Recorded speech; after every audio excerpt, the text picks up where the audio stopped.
I remember being a teen mom, and I got married in the 10th grade, and I'll never forget my husband at the time, my children's father. He's like, I know we living on the third floor at your dad brownstone, but I'm gonna try to, take care of you on my own, cause he knew I was a daddy's girl, and as long as I was at my daddy house, he really was irrelevant. And I was scared as a teen mom, so I wanted to be where my safe zone was, my support system was, and my thrive to get up in the morning was. You get with these men, they take you out the box, and you become this other person. And one thing I can say, I tried. So we went downtown Brooklyn by Sarah J. Hill High School, which would have been my school. I was going to my school, so it was like, well, you'd be closer to the school. I don't know where that man found that apartment at, but honey, we ain't even stayed in that apartment long enough to get furniture. Okay, I was like, he started doing weird stuff. First of all, how you gonna move me out my dad's brownstone where we got a whole apartment, okay, with our babies? I got my mom and daddy downstairs, family, we good. We got a system worked out. You gonna take me out the system and take me downtown, and that's it. So what we doing? We got an apartment, but only one room could be furnished, which was we had a bed. It didn't have a kitchen table. And this dude was going out like we had a whole house, and I'm sitting in the living room. I said, "Oh, this ain't gonna work." That ended fast. I took that baby that I had, and I told him, I said, "You coming? Cause we going back to my daddy house." I said, "Ain't no way I'm sitting here like this." And this is not even a startup. Like, this is not even a startup, bro. Like, I'm in school. I'm going to school every day with babies.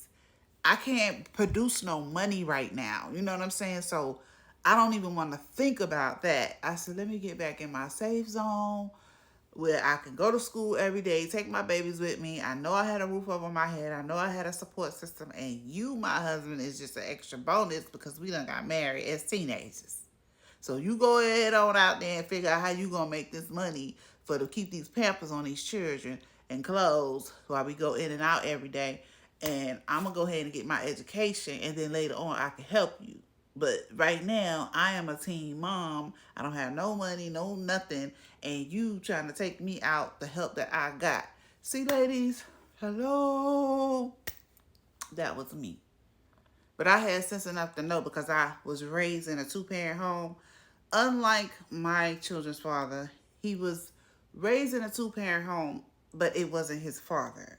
Now, his stepfather was amazing that I know of, and he was a real man because he was a man that was willing to take care of him, and he wasn't his child. But the thing about it is we was from two different worlds, okay? Two different worlds, okay? And his thinking was not my thinking. His thinking was, we're going to sit here, we're going to struggle in this apartment, and we're going to be sitting on this one bedroom, this one bed, and we don't have nothing else up in here. But see, me, it's like I already got a bed. I already got a living room. I already got a kitchen. I already got a bathroom. It's all furnished. I can't do this. I'm a teenager. Like, I don't want to be this grown. I don't want to be this grown yet. So that was my thing. I don't want to be this grown yet. My daddy had no problem with us coming back in that house. He told my husband, he said, I'm gonna tell you like I told the ones older than her. If y'all men wanna come and date my daughters, y'all gotta treat them better than I do. Because they're not gonna go with you. My daughters need to see something better to go with you. And he said, don't come in here with no attitude because she chooses to come back to her daddy, because you got to come a little better. He said, now I'll let her go out there with you, but I know how to come get my child. My child ain't gonna be out there suffering, and showing up ain't my grandchild. He said, I want her to make every attempt to be grown because she made grown decisions. But when grown don't work, as long as I'm living, she got daddy. And I'm gonna tell y'all something. I'm a daddy's girl. But I tried love and I tried, all of that. But at the end of the day, it's hard when you see your father taking care of your mom and you and your sisters, and he has a plan and they have a plan, and then you get with somebody and you want to have a plan, but they don't want to have a plan. It's not going to work. And I'm structured from a plan because having a plan structured life was a good life for me.